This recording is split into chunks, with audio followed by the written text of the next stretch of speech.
Hello, everybody, and welcome back. Welcome to show episode 3 of the Making Seamless Sales Show. I'm Art Fromm, coming to you live from Mars, Pennsylvania, which is just north of Pittsburgh, in case anybody knows about that, or you may have come through here. We actually do have a flying saucer in our little town. It's quite a tourist attraction in our one street little town, but yeah, we're right by Pittsburgh. Anyway, really good that everybody's able to join last week and watch some of the recordings. If you're watching this recording, thank you very much. We've got plenty of show notes and things, as you've probably noticed in the recording link. And for those of you that are live, feel free to drop a note in the chat wherever you're at, and Jesse will graciously let me know where you're calling in from and your job title if you're in business. Last week had a great show with longtime colleague of 20 years, Steve Bistritz. He's the inventor of the sales opportunity snapshot methodology, which is part of my portfolio, as well as the Selling to the C-Suite book and the Selling to Executives workshop. What I didn't mention last week was the fact that in my book, which is the namesake for this show, Making Seamless Sales, he, along with a couple of other partners of mine, gave me permission to use some of his diagrams and concepts because my portfolio consists of things from Steve, things from John Kerr, which is Mastering Technical Sales, things from Peter Cohan, which is Great Demo, and then other things that I've done and developed over the years. And what I did was I took a little bit from each of them because I have the unique perspective on all those different methodologies. And I picked out key things from each one and asked each one of those three for permission to use that for some of the concepts in my book because any given one of them only sees part of it. So Steve let me use a lot of it in the book. And by the way, this is also, the app that I have on Salesforce and Dynamics. But the other main thing that I wanted to mention is not only did Steve let me use some of his stuff in the book that I teach all the time, but also he wrote a foreword for the book. So that's really special. And so did John, and so did Peter. So I just wanted to mention that and kind of wrap up and remind everybody, go back and check out episode 2. It was really insightful about key decision makers and especially something we call the relevant executive, which is the person that has the most to gain or to lose.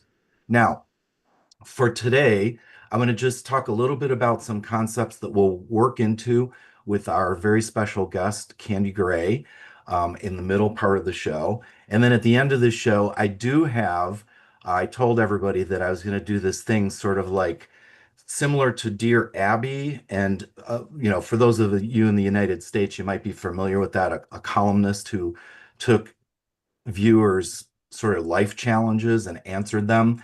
And then I'm doing a little bit of a play on words there. Dear Arty, which is, ask me about your sales challenges. And I have one that I want to go over today, which I think we can all relate to. So somebody wrote in and we'll talk about that. But for today, what we're really going to focus on is the idea of what's involved during a sales process. And yes, again, this is about B2B sales and complex sales, but I know there's a lot of you watching that aren't in that particular role in your walk of life. So we'll boil this down into some things, even when it comes to how we communicate and making whatever we're trying to do easier for the other person that we're trying to communicate with. But one of the key things, and we'll start with the hard stuff and work into some of the things that might be more parallels for you, is that in a complex sale, there are many, many different roles in the sales process and many, many different client touch points. Now, the same thing is true for the buying organization, whoever the seller is trying to sell to. There's many, many different touch points there as well. We're going to cover that aspect of it at a different time. It's really the thing we need to focus on the most is about the buyer and what they're doing. But in order to help the buyer, let's look today a little bit at what we are doing to make that process as easy as possible. So the fact that in a complex sale, and even if you think about you go and buy a car, you're often talking to a salesperson and then they try and go get their manager and maybe they introduce you to the sales manager or the service manager or other things like that. It can be a little bit daunting because you're introduced to so many different people. Now, they have good intentions, perhaps, and in many sales processes, there are a bunch of different people because they need to be there. In really large companies and really complex sales, you'll have all kinds of roles. A, a sales development representative or a business development representative, an account executive. You may have an account manager. You may have a sales engineer or a solution consultant. You can have subject matter experts. Executives could come into it. Product specialists. I mean, the list goes on all the way through support and implementation.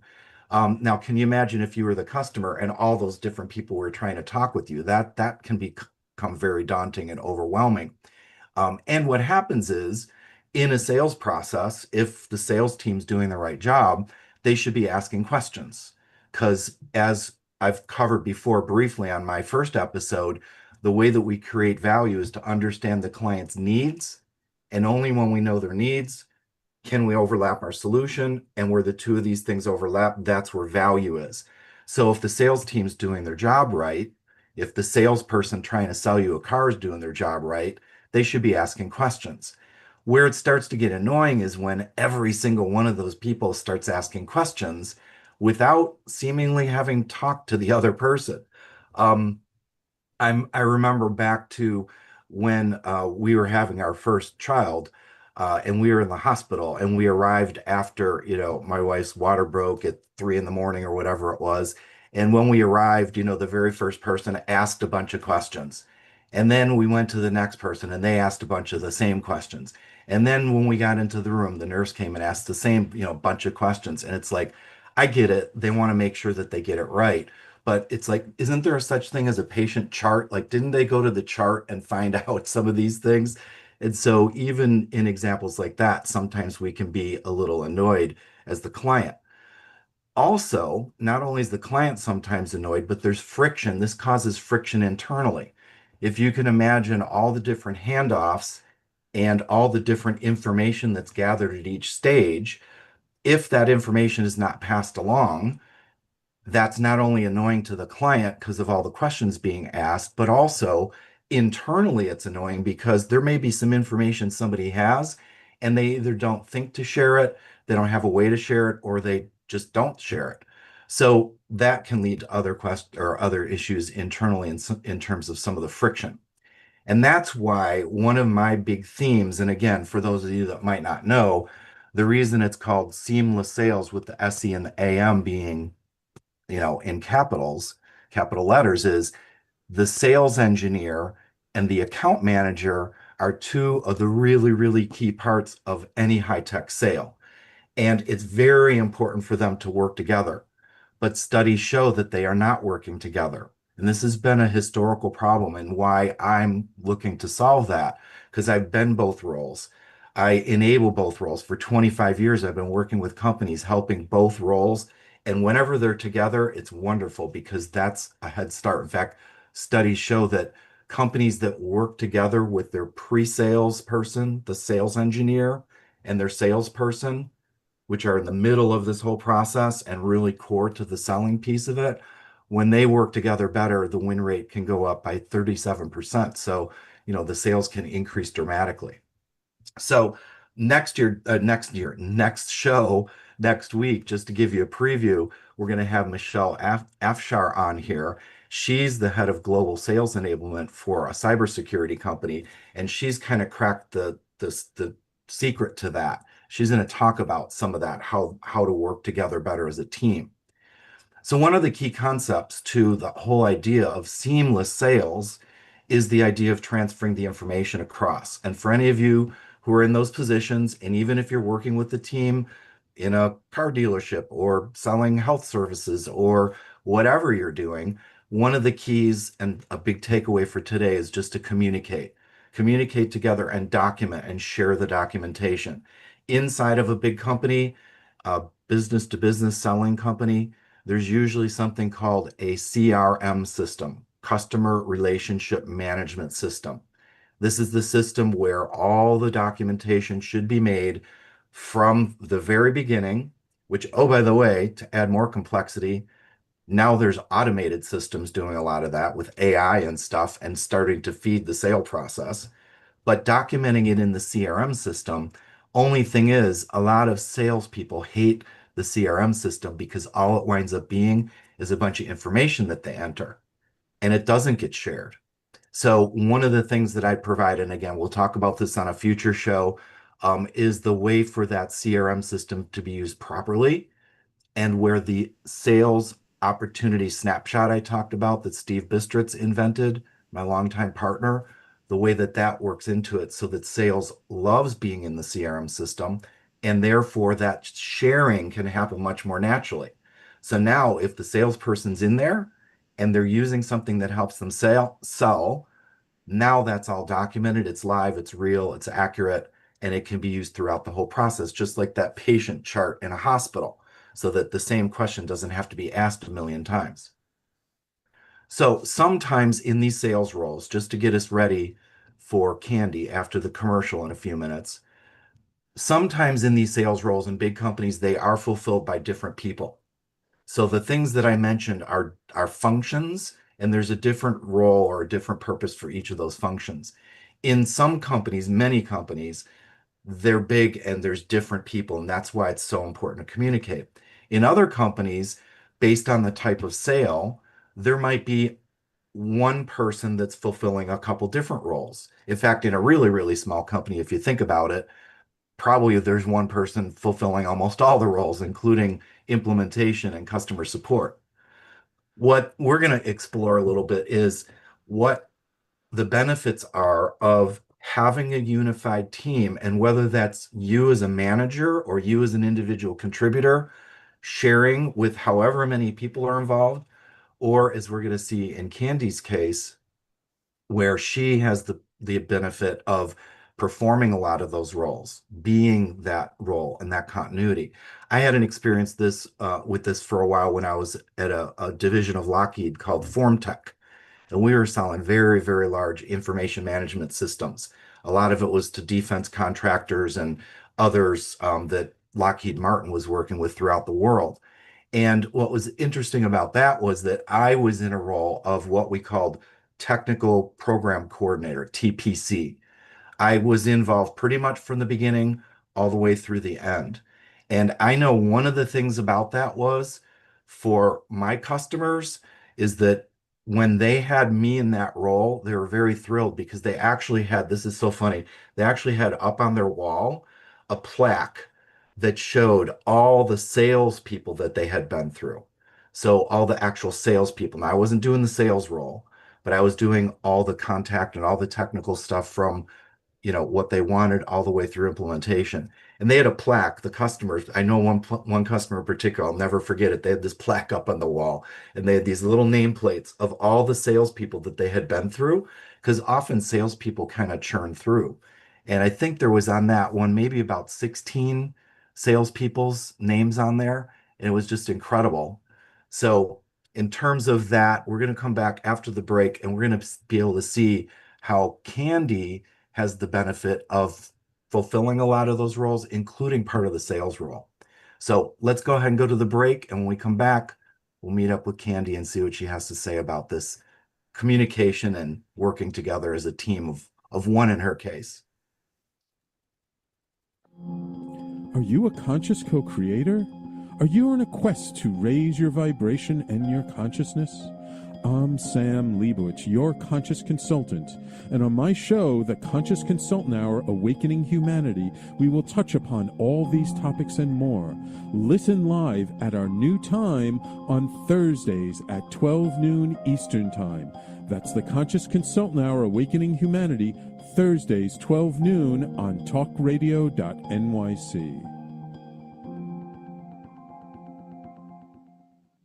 Are you a high-achieving, growth-oriented leader? Are you interested in developing your authentic leadership while creating a healthy, inclusive workplace? Hi, I'm Dr. Mira Brancu, host of The Hard Skills on talkradio.nyc at 5 p.m. Eastern on Tuesdays, where we discuss how leaders develop the hard skills needed to make a greater impact. We interview experts, have live coaching, and tackle these challenges. Listen to The Hard Skills on Tuesday at 5 p.m. Eastern on talkradio.nyc. Are you a purpose-driven individual looking for deeper healing, clarity, and growth? Welcome to the Expansion Room, the transformative space for purpose-driven individuals. I'm Siobhan Larice, host, licensed therapist, and coach.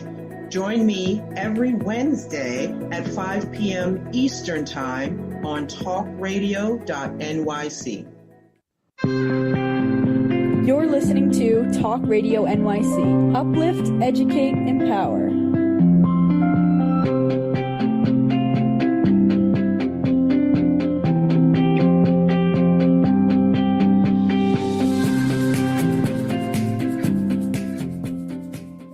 All right, welcome back, everybody. And as we hear the bumper music here, I just want to start to introduce my guest, Candi Gray, friend and fellow Martian, because we both live in Mars, Pennsylvania. So a little bit about Candi real quick. Candi is a national account manager who fulfills almost all the roles that I just talked about. And it's not because her company's small, it's because her role is designed that way on purpose, and she's going to talk about that. So she identifies and partners with national organizations, big national organizations like chains, to design, propose, and provide their electronic security system installations and services. So she ensures that, and I love this when Candi, when you gave me this description, we deliver solutions that increase operational efficiencies, business continuity, and ROI. And that's so important because the stuff doesn't matter. It's what the stuff does. So the other thing about Candi that's unique is when she found out that I was writing this book, she was one of the early adopters and early reviewers of it. And we'll talk a little bit about that as well. So everybody, please welcome Candi Gray. Hi, Candi. So good that you're here. Hey, Art, thanks for the invitation. Happy to be here. Absolutely. So you've been in the trenches doing this for 20 years. You've been a sales exec, a BDM, client relation manager, and other roles that were a little bit more distinct. But now you've got this role that spans quite a bit of responsibility and can help solve some of the things we were talking about. So tell us a little bit more about what's included in your role and maybe what isn't, if there's anything that isn't included. Sure. So I'm a national account manager, and I work for a global electronic security provider. However, in my role as a national account manager, I start the opportunity. So I'm prospecting, I find the opportunity, I set the meeting, I'm having the initial discussions with the customer, which naturally is the discovery period. Like we always need to know, why are they meeting with us, right? Why did you agree to meet with me? What are the pain points? How can I help you? And many times, that spans over multiple meetings, as you can imagine. But what I'm doing is I'm collecting information just to see how we can add value to that particular customer. Typically, we can, whether that's through system installations or maybe it's through, services. But I never walk away from my customer, meaning I never walk away from the process. So from the very first meeting, I'm there. I'm there throughout the entire sales process, closing the process, and then I move over to the implementation process. Now I have an army behind me, believe me. I have an army of project managers, program managers, engineers, service managers, and thousands of technicians. But I'm always the primary point of contact for my customers. And that creates an enormous amount of efficiency for them. It eliminates confusion, throughout the buying process as well as the system implementation process. And then you move over to the service process. So I'm always the primary point of contact throughout the entire professional relationship. Yeah, so key point there is that your involvement doesn't end with the sale. In fact, is it fair to say that there's a lot of challenge even after that, because what you've now found out that they want, what you've designed, what you've delivered, now you're making sure that they're, as you said, realizing the benefits of it. Oh, absolutely. Yeah. I mean, we need to not only meet their expectation, but as a company, our goal is to exceed the customer's expectation. And exceeding it, that's where we come in on the service side, right? So any issues, the customer may be facing. Maybe something's broken, or maybe they want to add additional features that, weren't added during the initial implementation. Then I'm the person they come to, and it's very seamless, very quick, very efficient for the customer. Mhm. And then one more thing about that is that they oftentimes will, at a later point in time, either expand, because these are often big Yeah. chains and other stuff like that, right? So they'll expand or even come back to you again. So that's where you get involved once again for that continuity. Is that right? Oh, absolutely. Yeah, these are so I work with multi-year contracts, and the multi-year contracts, that's also on the installation side. And again, because I work with national organizations, my territory is the United States. There's always new buildings, new locations being built, or locations closing, but then they're relocating, to maybe a better market for them.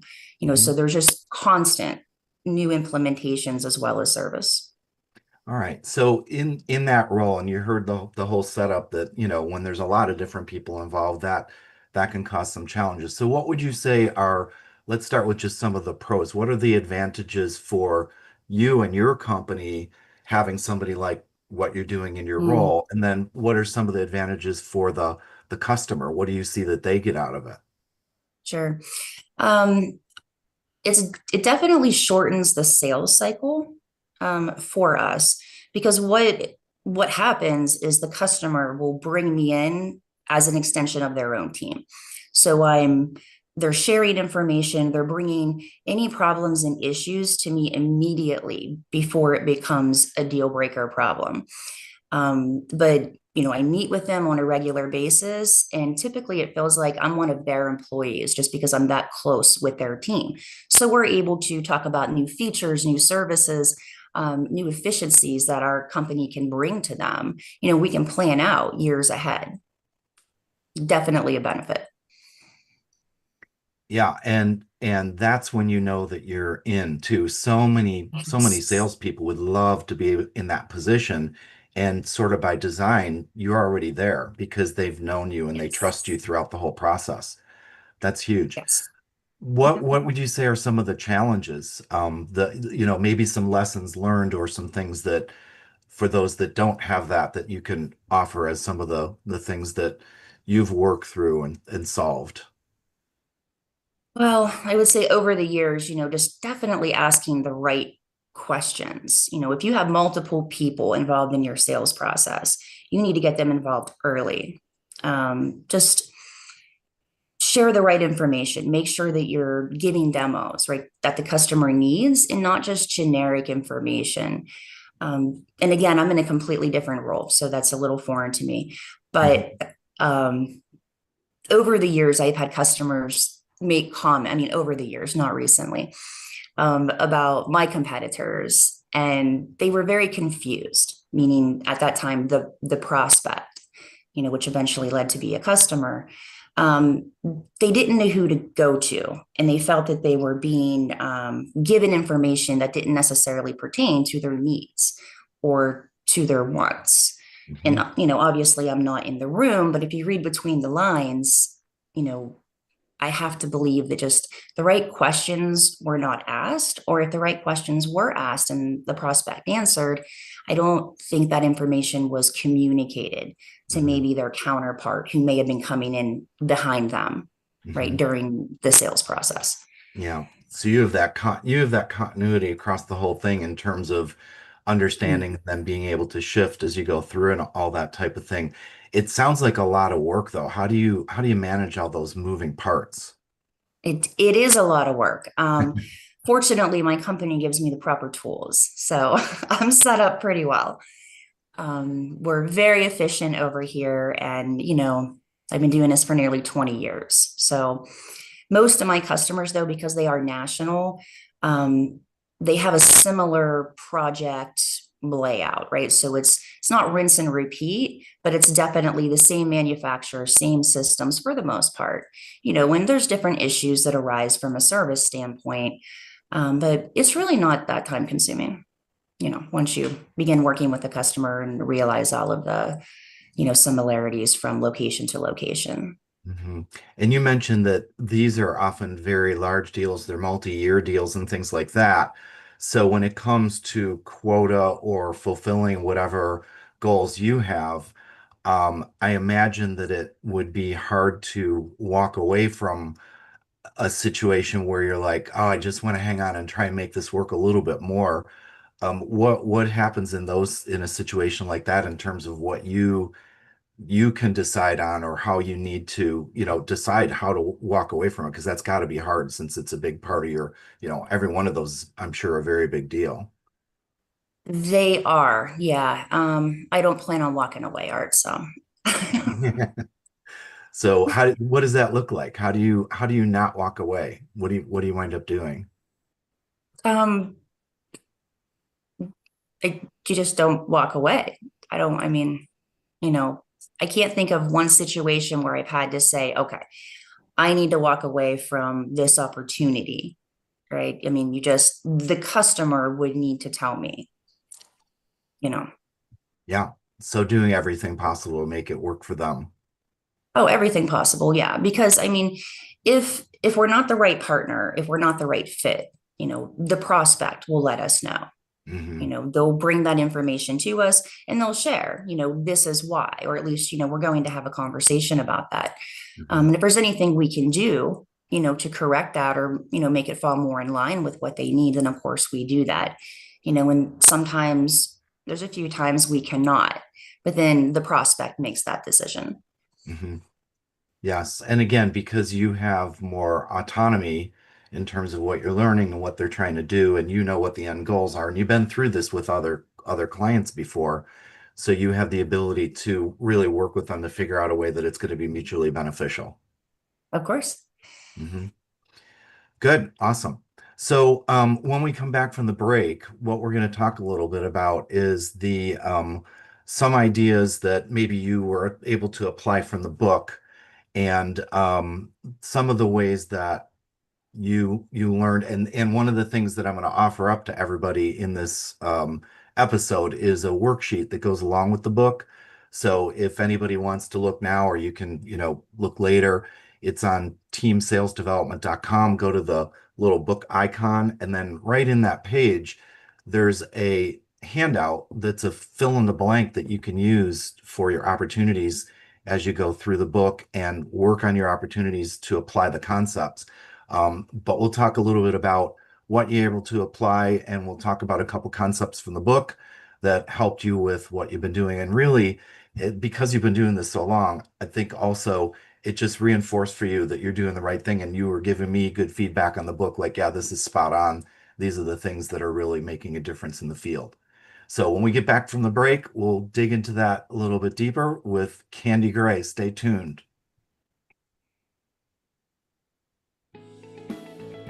Misalignment within your sales team or with the client stalls deals and creates unnecessary friction for you and the client, resulting in up to 37% lower win rate.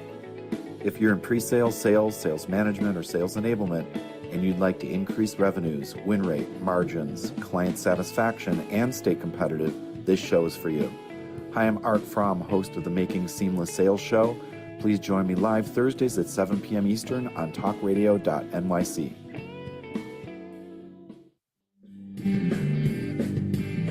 Hey everybody, it's Tommy D, the Nonprofit Sector Connector, coming at you from my attic. Each week here on talkradio.nyc, I host the program Philanthropy in Focus. Nonprofits impact us each and every day, and it's my focus to help them amplify their message and tell their story. Listen each week at 10 a.m. Eastern Standard Time until 11 a.m. Eastern Standard Time, right here on talkradio.nyc. Hi, I'm Linda Marcanico. The A Train to Sedona is a memoir about my journey to love and compassion. It's also the name of my new broadcast on Wednesdays at 12 noon. When we are spiritual, we embrace possibilities and ideas, which strengthen our mind, body, spirit, health, and wisdom. On the A Train to Sedona broadcast, I plan to interview guests who embrace these expansive practices. Join us on Wednesdays at 12 noon on Talk Radio New York City. You're listening to Talk Radio NYC at www.talkradio.nyc. Now broadcasting 24 hours a day.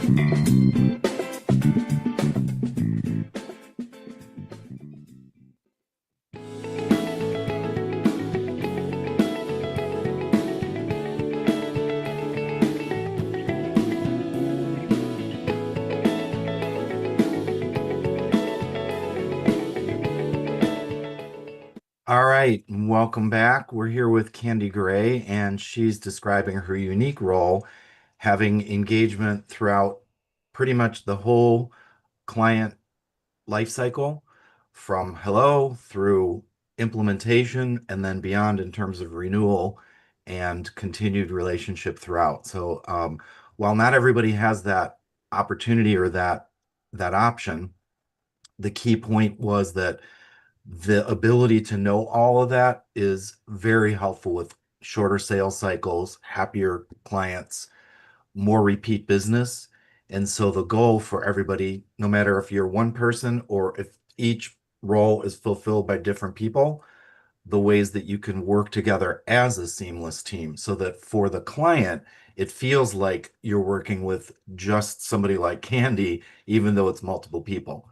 And that is difficult. That is difficult. And Candi has the advantage of being able to do that in her situation. So Candi, when it comes to some of the concepts that perhaps you did from the book or that you were reinforcing, that, yeah, these are the things that actually work. And maybe, some of the cycling in and out, some of the resources or wherever you want to go with that. What did you find that worked, or what did you do differently? And what were some of the results of that as you were looking through it? Yeah, sure. I can tell you that my takeaway from your book was unexpected, completely unexpected. So just reading through it, reading how you wrote the process, with starting with an account manager, moving over to a sales engineer, and all the different roles in between. And then, I started thinking about just over the years, different conversations with different customers and prospects. And again, I keep going back to so many times they were confused. Who was their person? Who would they go to if they had an issue, if they did execute a contract, or would it be a different person for, an installation versus service versus some sort of managed service. So what I did differently, Art, immediately after I read your book, was I really started driving home with my prospects and my opportunities that I'm never going away, right? I'll be in every meeting, starting with the first meeting, every call. I'm involved in every single call, and there are times when, depending on the nature of the opportunity, I may need to bring in some of my expert team members. And I'm involved in that as well. But I really started driving that home. And I feel like I've been able to strengthen my relationships significantly at a very quick pace. Yeah, much more than expected. But believe me, I did not expect to get that out of your book. That is not why I read your book. But definitely a benefit for me. Yeah, I think one of the unexpected comments that you gave, and it's actually quoted in on the book cover and things like that, is what you mentioned about what it helped you learn about your competitors. Yes. You want to comment on that? Well, pretty much that exactly. But it gave me insight into those comments that, the prospects and customers have been, vaguely mentioning over the years. And I'd ask questions and they wouldn't share a lot because it didn't have anything to do with me. But after reading your book, and it gives so many examples of the disconnects, the lack of communication, sending in another role after two others. And if they didn't articulate exactly, the conversations and the wants and the needs and the expectations and the buying process and the stakeholders, when you send another person in, you're missing the mark. So I'm trying to take advantage of any of my competitors out there who may be following that type of process. Right. Yeah, I think it was something to the effect of I want to utilize this before my competitors read the book. Absolutely. Yes. Yes. Before they get their hands on this book and straighten out their sales process. Yeah. So when you do bring somebody in then on the theme of making it seamless, what does that look like as far as how much do they know when they're now going to be coming in and now your client's seeing somebody besides you? Yeah. Oh, they know everything. I mean, every detail. I mean, from, even from the buying process, the stakeholders, the pain points, the wants of the solution, the needs. And then, we have internal conversations about, additional value added services, even though the customer prospect did not ask for it, we still need to let them know what we're capable of. And that would be a time whenever I would bring in, maybe one of my engineers, depending from which department, to discuss that. But I always tee it up with the customer. They know exactly what to expect. They receive an agenda from me. I make sure they know who's joining, who's going to be present, and they know that I'm going to be there as well. Mm-hmm. Yeah, and I mean, even though it's you who mainly knows this information, I know how process oriented you are and detail oriented. And by the way, everybody, Candi has all kinds of talents in terms of remodeling and all that. I mean, the work that you do is incredible. Thank When you. it comes to when it comes to documentation, how important is that? Because I know a lot of people think they're documenting things, and even this is where that worksheet that I provide that you can use along with the book, that you can use it to test and apply all the concepts to a real opportunity. And I feel like just that mere fact of writing things down, talk about the way that you utilize that. And once again, when you're bringing anybody else in too. Oh, no, definitely. So yeah, I mean, it's critical to document, the information, not during the meeting, but immediately after. I'm always documenting everything we discussed, solutions that I may have suggested, and maybe they didn't have a need for it now, but perhaps they will in a year from now or 3 years from now. Even while they are our customer, because remember, the customers, they're also evolving as well, right? They're growing, they're evolving, just like we are within our own organizations. All of that information is very well documented within my organization. It's a requirement.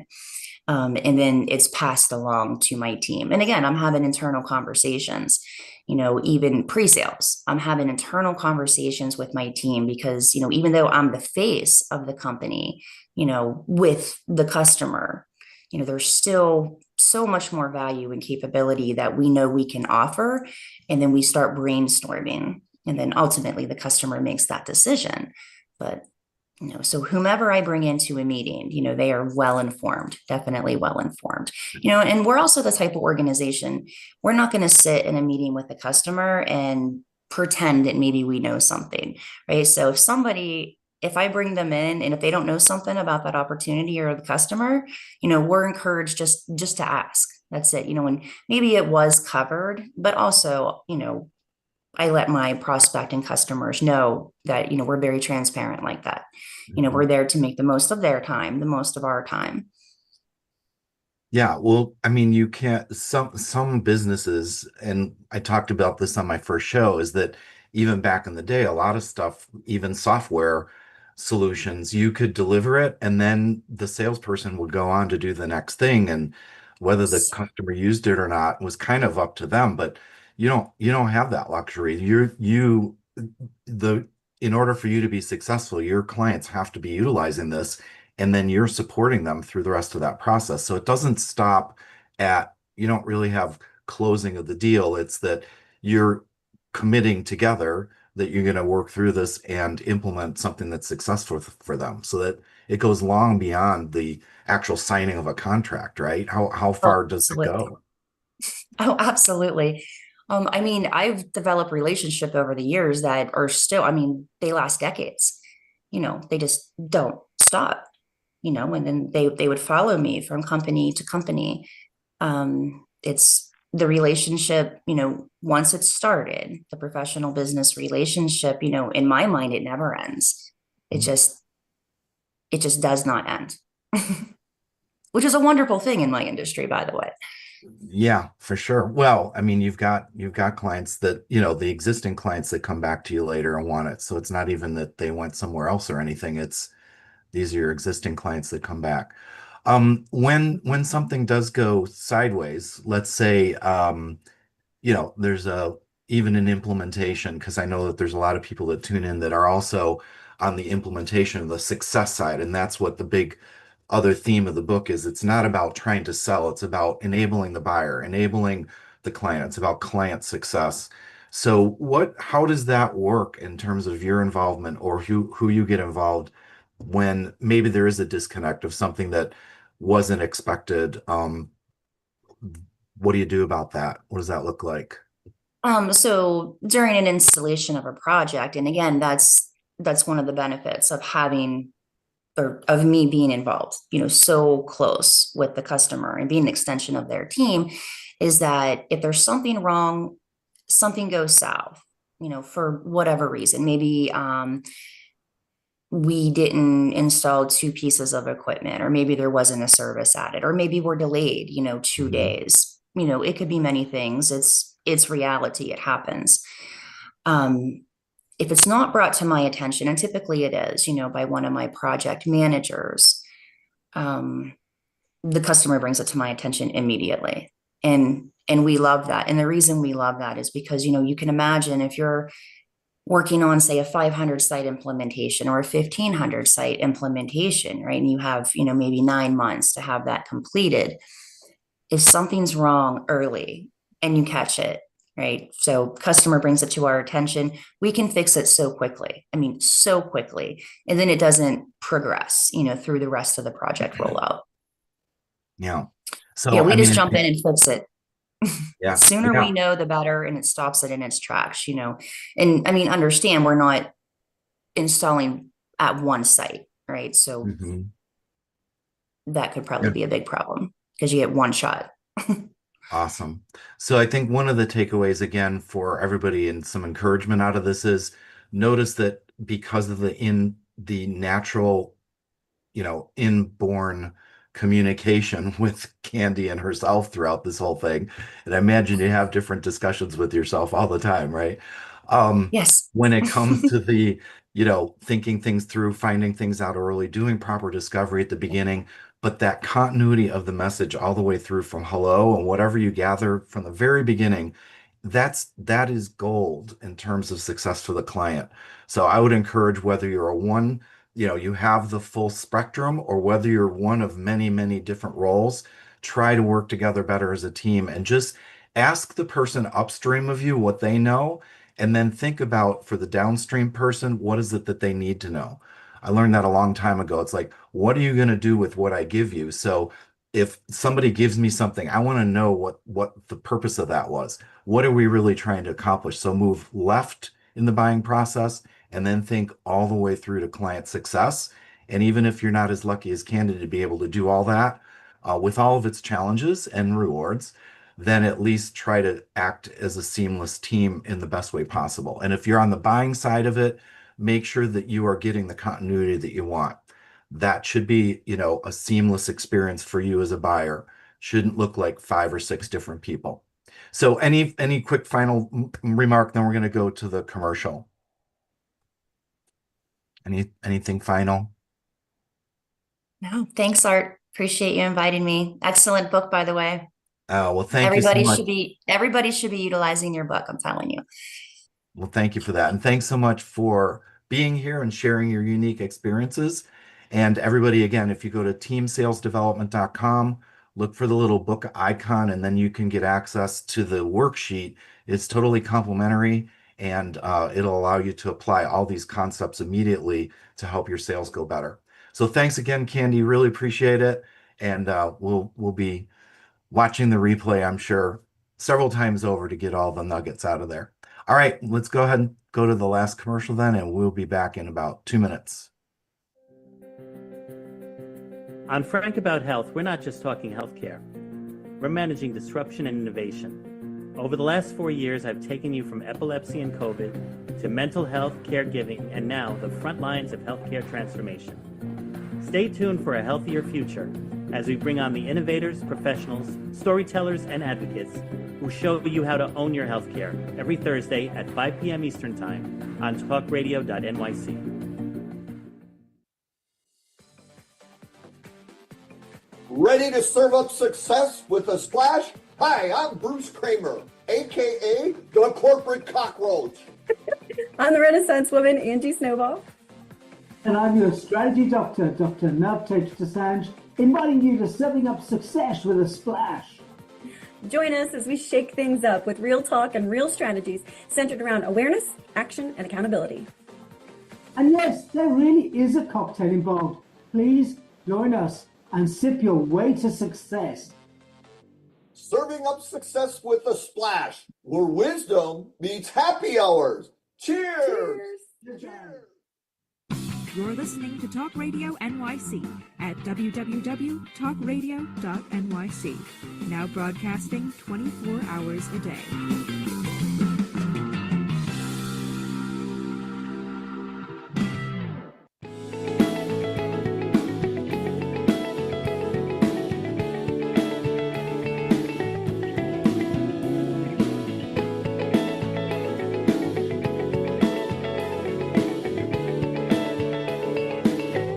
All right, everybody. So thanks again so much to Candi for that. That was great insight and inspiration for all of us in terms of the ideal scenario of seeming like you're just one entity and make it real easy for the buyer and seamless for them. And by the way, that last commercial with serving up success with a splash, that's a really fun show. It's right before my show. It's from 6 until 7 p.m. on Thursdays. And what they do, you might have caught it in the commercial, is they always have a recipe for a drink that they have you prepare the ingredients in advance, and then you can make the drink either right before or during the show. And then typically the drink has a theme to it. I think last week the theme was, or 2 weeks ago, the theme was clarity. So they had some kind of drink that, was just a nice, clear, crisp drink. So they're a fun bunch, and I really appreciate them. I know that they often give me a shout out, and I want to return the favor to them since they're right before me. And maybe some of you came from their show and you're already, have consumed 2 or 3 of their drinks that they recommended. But in any event, thanks for being here again. So this last segment that I want to cover is again on the theme of like the Dear Abby, the calling in or writing in a problem that you might have, and then see if we could get some life advice. And in this case, it's sales advice. And remember, everybody, at its core, sales is really persuasion. Sales is really about influence. And so we don't always have to be selling a product or selling a thing when we are trying to sell somebody on an idea, perhaps, or trying to sell somebody to agree with us or help them to see things a different way. This came in from somebody who had a situation. I'll just read the situation. And then what I want to do is give a bunch of different suggestions for it. Unfortunately, I don't have the opportunity to follow up, and dig deeper, which is what I normally would do here. But I had some suggestions and some ideas that might help everybody out. And perhaps you've been in a situation like this. Maybe you're going through this right now. I know personally, I have been in this situation before. So I think you'll all relate to this, and you can hear what some of the advice is. So, all right, dear Arty, how do you recommend handling a situation where there's a lot of nepotism or favoritism within an organization, where a formal executive decision maker only takes suggestions from their immediate influencers, which in this person's case apparently was mostly family? It doesn't always have to be family, but the idea of some kind of tight circle where this higher level decision maker only really talks with them. And this is about you working inside that company. So frustratingly, common sense business strategies are played down when offered by those outside of the circle. So this is kind of like selling internally. We've tried many ways to present ideas through the influencers or directly, but the suggestions are always ignored. So basically we've given up, which is a shame. I mean, it's really sad when it boils down to this. So I've got some suggestions to try to help. I know I was in one situation a long time ago where something similar to this was happening, and I did not say anything either. I wound up leaving that company, and believe it or not, 4 months later, they folded. And I'm not saying that they folded because I left. I think that they folded because there was a lot of problems and they weren't listening to their own people. And then the owner of the company called me and said, "Hey, Art, I noticed you left like 4 months before we folded. Can you tell me about your experience?" And I told him that I was trying to get some messages through, but the inner circle wasn't letting it happen. And he said, "I wish you would have told me. I wish you would have told me." And those words have echoed in my mind ever since, is like, try to figure out a way. So here's some ideas for this particular person's situation. one of the things, and this goes back to what we talked about last week with Steve Bistritz about the relevant executive. So, relevant executive was defined as the person that has the most to gain or the most to lose. And the idea with that is if they have the most to gain or the most to lose based on the outcome of a situation, they have skin in the game. And if they have skin in the game, they should be wanting to figure out how to be successful. They should want the best for not only themselves, but for the others in the organization. So that's part of what we're going to talk about here. So one suggestion is influencing the influencers. Now, in this person's case, they said they tried that, but the influencers aren't letting it happen. And I think what we want to try to do here is find out what is the win in it for the influencers, even if they are actually family members or whether or not they are just some kind of inner circle, they must have something that is going to be a win for them. And if we can position that we are helping them to have a win, now when that gets proposed upward, that can be a win for everybody. So that's one thing. So secondly, see if you could determine who is impacted by the lack of a response. So if there's a really good business idea here that's not being followed through, there must be some implications to that. Otherwise, you wouldn't be bringing it up. So does it mean issues with client satisfaction? Is it going to cause, morale issues within the company? Would it cause them to lose money, profit, whatever the case is? Try to find out what those other implications are. And when you bring it up, then it can again be for the good of everybody. So it's not just your idea, there's a reason behind that idea. And related to that is who is it that's impacted? So if you find out who's impacted, that person might be motivated to try to influence this higher level person. And I think there could be two scenarios there. One is that decision maker themselves may be impacted because of their reputation or what they would get out of it, or something that would, people would stop following them. People would not want to work for that person. So we could perhaps appeal to that, what I would call their motivation as far as what they're trying to do. And if that executive decision maker is reporting, for example, to a board or somebody like that, that board is probably the relevant executive. That board is the one that may be the one that has the most to gain or to lose. So it's all about trying to understand what the motive is and then how are these decision makers connected.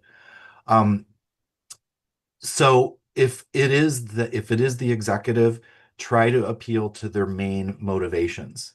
And so whether it's money, ego, it might be fear of looking weak. Maybe they just don't want to admit that there's a problem. That happens a lot. And I talk about that when it comes to the way people make a decision.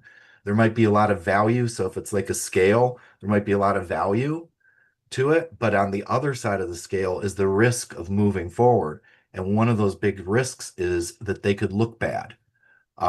We call it, in the United States at least, we call it selling Thanksgiving to the turkey. So it's like the turkey's not interested in Thanksgiving because they get consumed at Thanksgiving.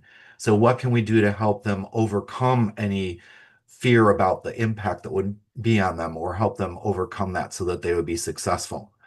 I think also, if there's another group that's the one that we can influence to this major decision maker, the challenge is we don't want to go around that decision maker or try to make them look bad in any way.